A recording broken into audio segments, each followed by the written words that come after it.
ကျွန်တော်တို့လည်းရွာဦးကျောင်းမှာတဲရင်နဲ့ကပိယကြီးကိုနေလေကတွေ့ခဲ့တဲ့လူအကြောင်းမေးကြည့်ဖြစ်ခဲ့တယ်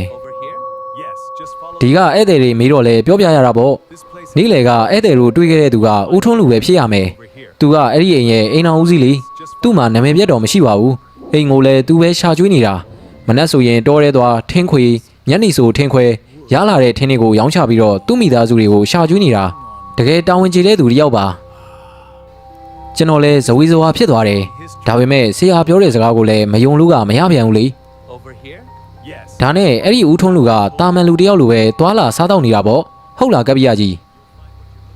ဟုတ်တယ်လေတာမန်လူလိုပဲနေတာပေါ့သူ့အရင်ကရောနေမကောင်းတာတွေထိခိုက်တာတွေရှိခဲ့ဘူးလားအေးမရှိဘူးကွဩမေးလို့ရှိခဲ့တယ်အခုမှမှတ်မိတယ်လွန်ခဲ့တဲ့နှစ်ကတောထဲမှာထင်းခွေသွားရင်တောဝက်ပတ်တာကြုံခဲ့ရတယ်ဒဏ်ရာရတာတော်တော်များတယ်ဒါပေမဲ့သူကမသိပဲပြန်ကောင်းလာလို့တေးရွာပြန်ထုံးလူလူတောင်စားနောက်ကြသေးတယ်ကျွန်တော်ပြောလိုက်မိတယ်လိုချင်တဲ့အချက်ကိုသိလိုက်ရပြီလေအဲ့ဒါဆိုရင်ဦးထွန်းလူကရွာเจ้าကိုလာတာမြင်မိလားအရင်ကတော့တလားတခါဆရာတော်စီလာတာတွေ့တယ်ဒါပေမဲ့နောက်ပိုင်းတော့မတွေ့ပြတော့ပါဘူးစီဝါရေးအစင်မပြေတာနဲ့လာဖို့မင်းနေတဲ့ထင်ပါတယ်ကွယ်ငါလည်းတွေ့ရင်သတိပေးလိုက်အောင်မယ်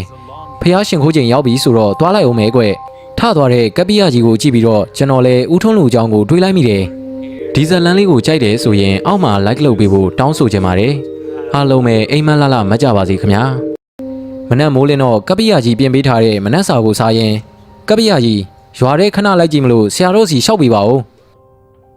ဟိုကွယ်သွားစရာရှိတာသွားပါဆရာတော်ကဒီအချိန်တရားထိုင်နေပြီသွားကြည့်ကြဘာမှမဖြစ်ပါဘူး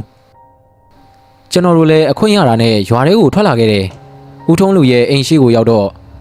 အိမ်ရှင်တို့ဒါဦးထုံးလူရဲ့အိမ်လားဗျ။အော်ခေါ်လိုက်တော့အိမ်ထဲကနေအမျိုးသမီးတယောက်ထွက်လာတာတွေးလိုက်ရတယ်။အဖေသိရလားအဖေမရှိဘူးရှင်တောထဲကိုထင်းခွေသွားတယ်။ဘာကိစ္စများရှိလို့လဲ။ကိစ္စကတော့ထွေထွေထူးထူးမရှိပါဘူး။သူလာရင်ဒီစာရွက်လေးပေးပေးပါ။သူမယူဘူးဆိုရင်သူ့အိယာအောင်မှာထည့်ထားပေးပါ။ကျွန်တော်လည်းပြောပြီးတော့အင်းစာရွက်ကိုထုတ်ပေးလိုက်တယ်။ရွာတွေကနေပြန်ရောက်တော့ဆရာနဲ့ကျွန်တော်လည်းတရားထိုင်ဖြစ်တယ်။လေးလေစာစားချိန်ရောက်တော့ရွာသားတယောက်ကရေးကြီးတုပ်ပြာနဲ့ကြောင်းထဲကိုဝင်လာတယ်။ဆရာတော်ဖေ။ဆရာတော်ဖေ။ဦးထွန်းလူကဧည့်သည်တွေကိုတတ်ဖို့ဓာဆွဲပြီးတော့လာနေပါပြီဖေ။ကပိယကြီးကရုတ်တရက်ထလိုက်ပြီးတော့ကျွန်တော်တို့ကိုလှမ်းကြည့်တယ်။ဆရာတော်ကလာရင်ကျောင်းပေါ်ကိုတက်ခဲ့ခိုင်းလိုက်ကွာ။ထုံးလူတကောင်တော့မိုက်ပြန်ပြီထင်တယ်။ကျွန်တော်တို့ထားကြည့်လိုက်တော့ဓာကိုကင်ပြီးကျောင်းဝမှာရက်ပြီးတော့ဆဲဆုံနေတဲ့ဦးထွန်းလူကိုတွေးလိုက်ရတယ်။ဒါပေမဲ့သူကကျောင်းထဲကိုလုံးဝဝင်မလာတာထူးဆန်းနေတယ်။ရွာကလူတွေကတော့ဆရာတော်ကိုကြောက်လို့မဝင်တာလို့ထင်နေကြတယ်။ဆရာတော်ကကျောင်းပေါ်ကနေ